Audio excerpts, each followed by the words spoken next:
Thank you so much. I don't know about you, but that song took me back a couple of years, decades, or 4 or 5, yeah. So good morning, everyone. If you are new to Unity of Birmingham, I am Reverend Charles Perry, and I am the senior minister here. And one thing that I always used to like to say to begin the services, when we had kind of a different order of service, I would get up and I would let everyone know that in Unity we welcome all people, regardless of your sex, age, race, creed, color, country of national origin, religious background, sexual orientation, gender identity, or any of those things that we use to separate us, to label us, to make us feel like we're somehow not a part of one another. And when we changed the order of service, that little piece that I used to say kind of got left out. But I brought it back this week, and I may bring it back on a regular basis. You know, a lot of us in Unity like to think that we are past needing to be reminded of things like that, right? We're enlightened. Yeah. And then, we hear things. So the main reason I brought it back had to do with a conversation I was a part of earlier this week. Every Friday at noon, we get together and we have what we call metaphysical musings with the minister. And basically we sit around and we have brown bag lunch and we talk about whatever happens to be up at the moment. People will sometimes bring in a question they've been pondering. Maybe they were, reading the Bible or reading some other kind of metaphysical or self-help text, or they just have something that came up. And we, all sit around and talk about it. So we were going around the circle on Friday, and about the third person into the circle brought up an experience that he had had. This particular person was the only black person at the table that day. And he described an incident in which he felt disrespected, dismissed, discriminated against. And, you would think that half a century, and as someone who was alive when the Voting Rights Act was passed, that makes me feel really old, but half a century after the Civil Rights era, that we would get this better than we do. Particularly in a town such as this that went through so much, so many birthing pains, to be able to see that, the color of the pigment in this is so irrelevant to our experience as human beings and as part of God. And what really stuck with me even more, and is why I'm speaking about it, is that it wasn't just here in Birmingham, it was right here in this sanctuary. On Sunday, during the meet and greet recently. So, we think about that. And for many of us, maybe the first thing that comes up is, disbelief, anger. Maybe we begin feeling againstness. One of the other members of our regular Friday noon lunch group brought up something that he had come to much earlier, that I've also come to, which is that he had discovered that there was a time when he was what he called a bigot. In other words, he was bigoted against people he perceived to be bigots. Right? Kind of reminds you of that old sign that we saw, or the picture from an anti-war protest back in the Vietnam era, where somebody was whacking somebody else over the head with a sign that said, "Peace now." Right? And it's such a powerful lesson about what separation and againstness does to us, no matter what. I have a book in my library upstairs called Never Call Them Jerks. It's written for ministers about their congregations. But it makes a very good point, which is the same point. The minute we begin to call them whatever it is, whether I'm calling you a jerk or a bigot or black or white or whatever, I've lost sight of the truth. I've lost sight of the fact that we are one. We are different facets of the one, but we are yet part of that one presence and one power, that one energy that is God. And that is maybe the most key piece of all of this for us to get if we are ever going to make the jump to the next layer in consciousness. For the past several weeks, I've been teaching from Birthing a Greater Reality by Reverend Robert Brummett, and I've been talking about some of the key concepts from that book on Sundays. And where we are at right now is a chapter that would probably take me until tomorrow morning if I were to try to preach the whole thing. Don't worry, I'm not going to do that. But one of the very key concepts in it is that in order for us to ascend in consciousness, we have to bring the hindmost with us. And the analogy that Robert uses is that of people who are scaling a mountain. And if you're going off to scale Mount Everest or K2 or one of those other very large and dangerous places, you have a base camp that has people that have all your supplies and stuff. And then you have those people who are kind of, scouting out the terrain ahead and moving on up the mountain and doing their best to make sure that we get to the summit. But at some point in the process, the people who have gone ahead have to turn around and wait for the other people to catch up with them. They may even have to go back down the mountain and show them the safe way up. Because the people who are going ahead need what the people behind them have. Just like we all need each other, one way or another. I may need that person who has not yet grown in consciousness to get past racial bigotry, to show me those places where I may yet be a little racist in my own consciousness. If you've ever seen or heard the music from the Broadway musical Avenue Q, there's a real cute little song in there that goes, "Everyone's a little bit racist sometimes. Doesn't mean we go around committing hate crimes." It's pretty fun. If you've never seen that musical, if you get the chance, I highly recommend it. It's a lot of fun. They have like giant Muppets and people interacting together. One of the characters is Gary Coleman. It's pretty funny. But that's something that we can learn from.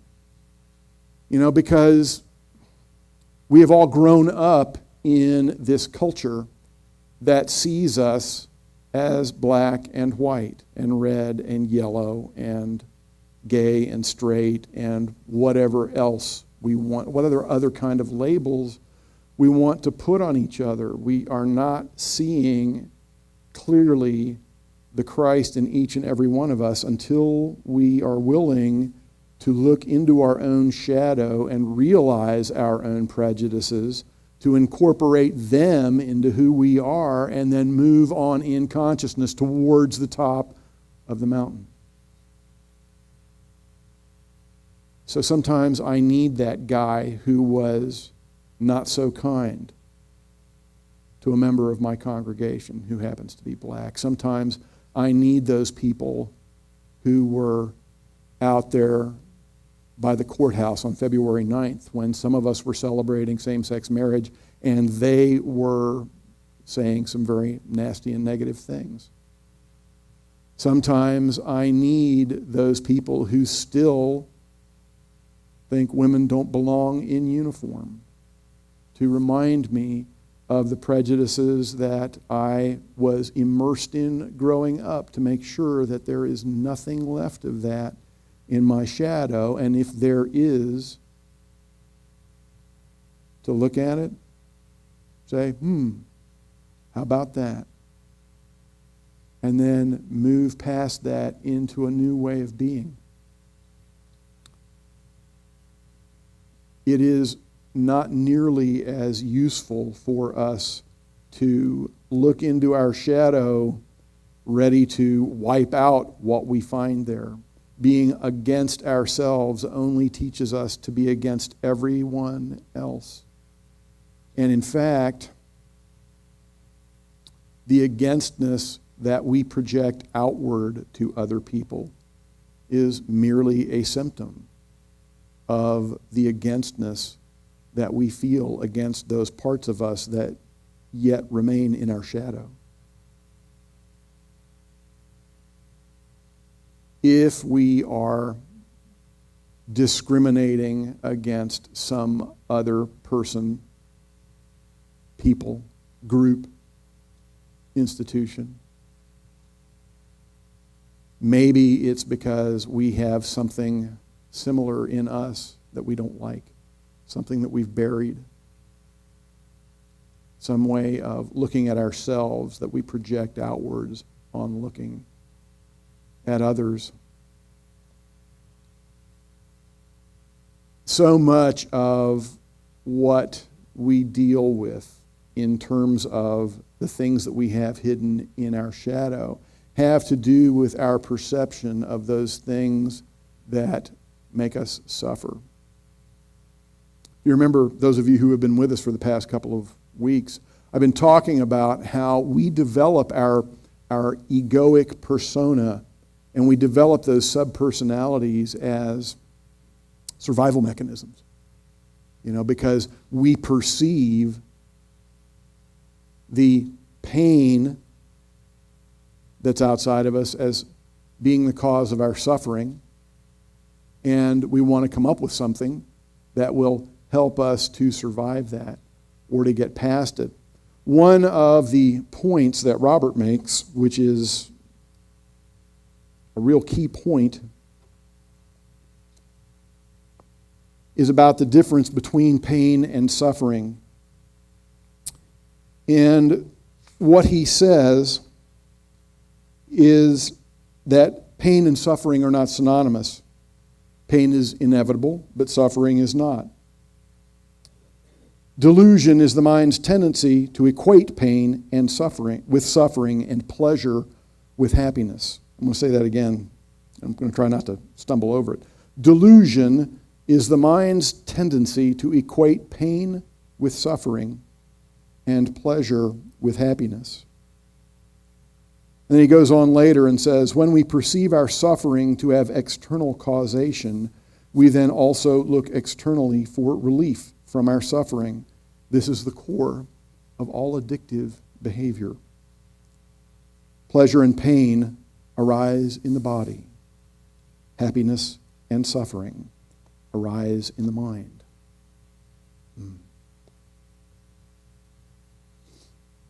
He goes on and he describes an experience that many of us have had something parallel happen to us in our life.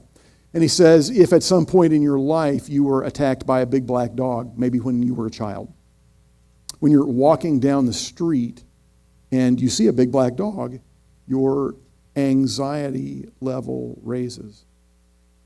Right? It's not caused by the big black dog. It's caused by your mind. Now, the flip side of that is if when you were a little kid you had a big black dog who was your best friend, went with you everywhere, and you cried your eyes out when she finally crossed the Rainbow Bridge, you feel very differently when you see that big black dog coming down the street. And again, it's not the dog that's doing it. It's up here. All of the things that have separated us as people did not come from us being people. They arise in mind. And those things that we share, those common misconceptions about life, many of those are simply based on the fact that we share a common physiology. We have the same anatomy, the same type of brain, the same type of eyes. I could look at this carpet, and I would say it's teal. All right? Somebody who knows color better than I do might be able to argue that with me. But as Robert points out, we as human beings can only see about a 10/1000th of the spectrum. We have a very limited way of seeing. Now, there may be other beings for whom teal means nothing. It simply does not exist. It's not part of their reality because they don't see it. Much as those of us who may be colorblind might not see red or green. Is the red there? We see it. But does that mean the apple is red? No, it means that with our eyes and our brains, in light this color bouncing off of that particular piece of material, we perceive something that we call red. But it's based on our observation, not on the apple. So when we look out at each other and we want to say, that person's not like me, what we're doing is projecting onto them things that have come from deep within us, things that we've been taught. One of my favorite things I've seen recently on Facebook was a picture of two children. It's a little black girl, I think, and a little white baby, no idea. It was just like wearing a diaper, I think. And they were holding each other. And the caption said something like, racism is learned. It's not something that we have from the beginning. And it's so very true. When I look into the eyes of anyone, and it doesn't matter whether, it's a black man, a white man, a black woman, a white woman, it doesn't matter. I see the same thing in everyone's eyes. I see God in your eyes, and I see God in your eyes, and I see God in your eyes. Every one of you, if I'm living in the moment, right here, right now, as we come together in this presence. But our ego wants to take us back into the past and dig back up the things that it was taught. The resentments, the grudges, the stories. Or it will try to hijack us into the future and feed us fear. Because our ego cannot exist in the present. It is not real. You get that? When we are calm, when we are at peace, when we go within and become mindful of who and what we really are in this moment, right here, right now, there is no ego. We are Christ, whole and perfect. We are expressions of the one.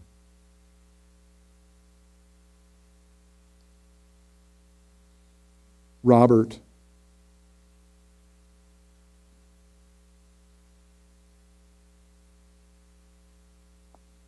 quotes and I may not say this correctly, the Amrit Bindu Upanishad. And it says, that in whom reside all beings, and who resides in all beings, who is the giver of grace to all, the supreme soul of the universe, the limitless being. I am that.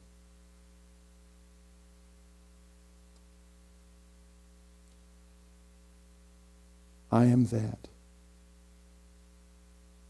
Will you say that with me together? I am that. Again, I am that. That limitless being, that giver of the universe, that all that knows no skin tone, no other way of dividing us, just the light that we all are. I am that. Once more. I am that. Please join me in prayer. Sweet Spirit, light of all being, Father, Mother, God, in this moment, we feel that oneness. We reach out in consciousness to the stream of energy that we all are. We move past separation and towards healing. We call to us our brothers and sisters who may be lost.